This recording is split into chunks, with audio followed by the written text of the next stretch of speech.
Vamos a empezar con el tema 5, donde vamos a ver cómo se mide la sostenibilidad. Si os fijáis en la imagen, vemos un entorno natural, una ciudad al fondo y un árbol que crece en forma de flecha. La idea es muy clara y nos va a acompañar durante todo el tema. La sostenibilidad implica avanzar, pero hacerlo bien, midiendo lo que hacemos y el impacto que generamos. Y precisamente de esto es lo que va el tema, de cómo se mide la sostenibilidad en las empresas. No sirve de nada que una empresa nos diga soy sostenible y que sea todo puro marketing. Tenemos que tener unos métodos para saber si esta empresa nos está diciendo la verdad. En la introducción se nos explica algo fundamental. Cuando una empresa se marca objetivos de sostenibilidad, no puede hacerlo a ojo. Necesita indicadores de desempeño, como habíamos dicho anteriormente. Estos indicadores son los que luego permiten obtener certificados de sostenibilidad y también identificar en qué se considera una inversión socialmente responsable. Seguramente habréis visto algunos sellos que aparecen en algunos productos, por ejemplo, del supermercado, donde nos dice que algo es sostenible, que algo es ecológico. Bueno, pues para conseguir este tipo de sellos hay que seguir una serie de normas y una serie de requisitos. Abajo, si os fijáis, tenemos el reto profesional. Se nos presenta el caso de la empresa Cicerus S.A., que participa en la Feria de Biocultura y como consecuencia genera emisiones de CO2. La pregunta que se nos plantea es muy realista. ¿Qué podría hacer la empresa para reducir las emisiones en la próxima feria? Que lo resolveremos a medida que vayamos viendo el tema. A la derecha tenéis el bloque de Piensa y Reflexiona, que os lanza preguntas para que conectéis el tema con la realidad. Si conocéis algún indicador ambiental, si sabéis identificar etiquetas ecológicas fiables, o si os suena el concepto de inversión socialmente responsable. Aquí empezamos con los indicadores de desempeño. Primero se nos da una definición clave. Un indicador es un dato o conjunto de datos que nos permite saber si una actividad cumple o no un objetivo.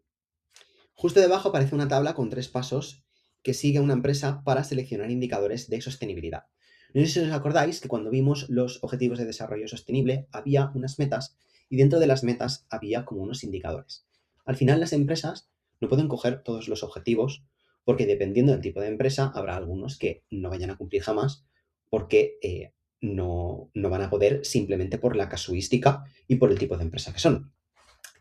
Por ejemplo, una empresa que se dedique, por ejemplo, al textil, la parte de salud, pues obviamente esos objetivos de que la gente tenga salud, bueno, tendrá algunas metas que sí que podrá cumplir y otras que no, por la casuística de su empresa. Entonces, ¿las empresas qué es lo que hacen? Las empresas lo que hacen es, dentro de los objetivos de desarrollo sostenible, coger estos indicadores que los llama indicadores de desempeño, que por decirlo de alguna forma serán sus objetivos a cumplir dentro de los ODS. Bien, en la tabla aparece una información con 3 pasos que sigue una empresa para seleccionar los indicadores de sostenibilidad. El primer paso es fijar los objetivos de sostenibilidad. Eso implica analizar cómo funciona la empresa y alinear esos objetivos con los objetivos de desarrollo sostenible y con los criterios del ASG que vimos en unidades anteriores. El segundo paso es seleccionar los indicadores clave. Estos indicadores tienen que poder compararse, medirse con números y ser objetivos. Es decir, te tiene que decir si tú lo haces bien o lo haces mal. Y el tercer paso es establecer metas concretas, que sean realistas, medibles y con un plazo definido. Pues a partir del año 2027 tengo que cumplir esto, esto y esto. A la derecha de la diapositiva vuelve el caso Cicerus que hemos visto antes, donde se nos dan datos muy concretos. Transportes usado, kilómetros recorrido, materiales del stand. Por ejemplo, no es lo mismo si vamos a la feria en avión o en tren. Obviamente, si vamos en tren, pues generaremos menos CO2 que si vamos en avión. En esta diapositiva tenemos una tabla muy importante, porque explica cómo se crea un indicador paso a paso. En la primera fase, la empresa decide qué va a medir. Por ejemplo, se elige medir las emisiones en toneladas de CO2 equivalentes. Eso es lo que pone en la tabla. Eso sería un ejemplo. En la segunda fase se define la fórmula, es decir, cómo se van a tratar los datos. Por ejemplo, convertir otros gases contaminantes a CO2 equivalente mediante coeficientes. Pues esa sería una forma. En la tercera fase se fijan los valores objetivos. Aquí se establece una meta clara. Si se emitían 2.000 toneladas, se decide reducirlas a la mitad en 5 años. Y la cuarta fase se hace el seguimiento, que es comprobar si realmente se está alcanzando o si se está yendo hacia esa meta o si hay que corregir alguna cosa. Aquí vemos el concepto de sistema de gestión ambiental, representado con un esquema circular. Este sistema es el que permite a la empresa tener una visión global de su sostenibilidad. El ciclo es el típico de mejora continua. Primero se planifica, luego se hace, después se verifica y finalmente se actúa para mejorar. La flecha de mejora continua nos recuerda que esto no se hace una sola vez, sino que es un proceso constante. Siempre tienes que estar planeando, haciendo, verificando y actuando. Como podéis ver en la parte derecha de la diapositiva, se indica que estos sistemas se rigen por unas normas muy concretas, como la ISO 14001 y la ISO 14031, que establece las directrices básicas para la evaluación del desempeño ambiental. Durante este tema veremos muchas normas ISO. Al final, las normas ISO son unas normas de calidad que si tú recibes ese certificado significa que tu empresa sigue esos estándares y por tanto todos los procesos que realice em, están bajo esas normas y por tanto es una garantía de que esa empresa lo está haciendo bien. En esta diapositiva se nos explica cómo una empresa puede demostrar al exterior que es sostenible a través de los certificados. En la tabla vemos tres tipos de certificados. Las ecoetiquetas de tipo 1, que son concedidas por organismos externos, las autodeclaraciones, que son las de tipo 2, que las hace la propia empresa sin una verificación externa, y las declaraciones de tipo 3, que ofrece información detallada del ciclo de vida del producto. Cuanto mayor es el control externo, mayor suele ser la credibilidad de estos certificados. Esta tabla es importante de cara al examen, saber los ejemplos de los tipos de certificados. Aquí en esta tabla no aparece, pero bueno, está aquí y en la... no. En la tabla del PowerPoint no aparece, pero sí que aparece en la página 84 del libro. Por ejemplo, el logotipo de producción ecológica de la Unión Europea, esa seguro que os suena porque la habéis visto en los productos en el supermercado. Y el distintivo de garantía de calidad ambiental, en este caso ponen el de Cataluña, pero en Valencia también tiene uno, que es un poco parecido. El de tipo 2, el logo de reciclable, que es el que tiene las flechas en verde, ese lo habéis visto también seguro, puede ser que esté en verde o puede ser que esté en negro. En este caso es una autodeclaración ambiental, lo que te está diciendo es que, bueno, ese material es reciclable. Pero sí que es verdad que estos son autodeclaraciones ambientales que se hacen sin una verificación externa. Por ejemplo, las etiquetas que hemos nombrado antes tienen un mayor valor y credibilidad de cara tanto al consumidor para que sepa que obviamente eso es una validación externa y que no es un propio autobombo de la empresa. Vale. Hay otros certificados de sostenibilidad aparte de los que hemos visto. Aquí vemos ejemplos muy concretos de certificados. El FSC, que está relacionado con la madera sostenible, el certificado de eficiencia energética, que mide el consumo de energía de los edificios, y el certificado de pesca sostenible, que garantiza prácticas responsables. A la derecha también aparecen unos recursos adicionales, una web, un vídeo y un caso práctico, por si queréis ampliar la información. Ahora cambiamos un poco de enfoque y entramos en la inversión socialmente responsable.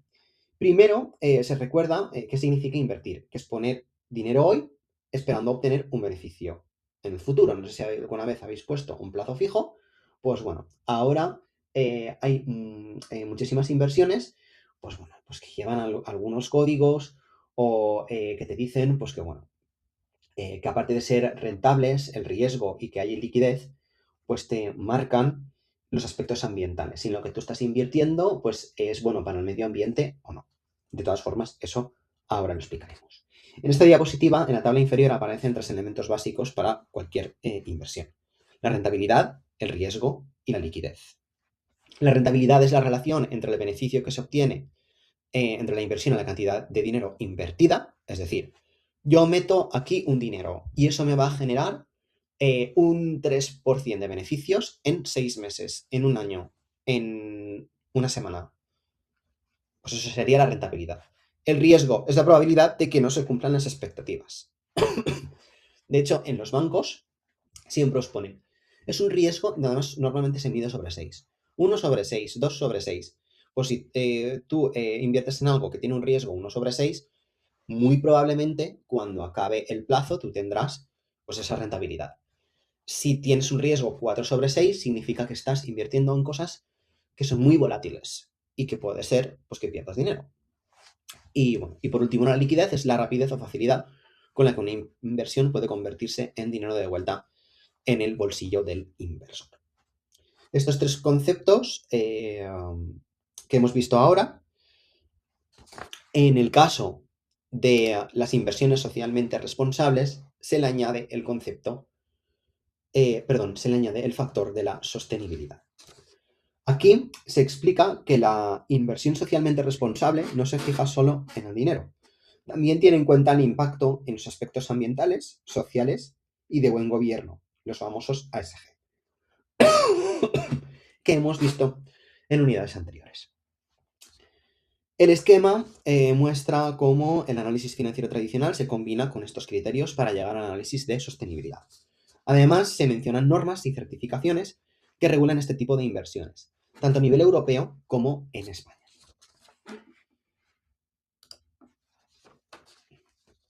En esta diapositiva vemos los principales indicadores de inversión socialmente responsable. Algunos funcionan por exclusión, descartando empresas no sostenibles. Otros seleccionan empresas especialmente comprometidas con los ODS y otros integran directamente los aspectos, integran directamente los criterios ESG, como hacen los índices del MSCI o el Standard Poor's. En definitiva, son listados o que bien excluyen o que te dicen cuáles siguen los indicadores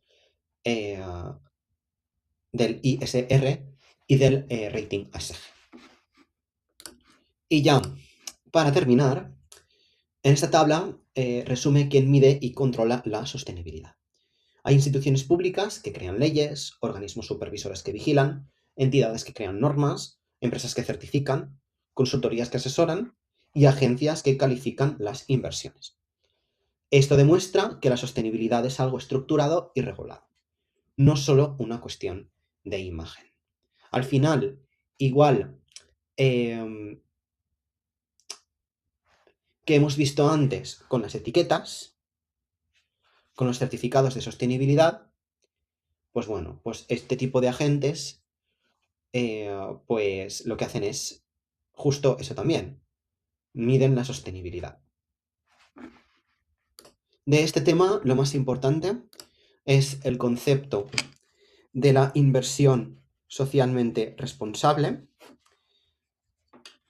y la parte de los certificados de sostenibilidad, los que son de tipo 1, de tipo 2 y de tipo 3, diferenciarlos uno y otro. El resto os lo podéis estudiar un poco por encima, pero lo más importante de este tema es lo que acabo de mencionar.